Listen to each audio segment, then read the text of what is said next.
किंतु ये देखो, ये कार, ये हीरे जवाहरात सब तुम्हारे हैं, ये महल तुम्हारा है, सब तुम्हारा है, वापस आ जाओ।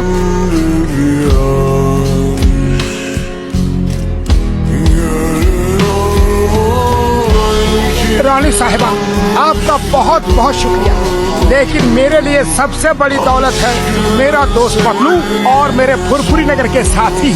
Bye bye, tata, see you, thank you. करोड़ों की दौलत को bye bye, tata, thank you, कैसे कैसे? पतलू,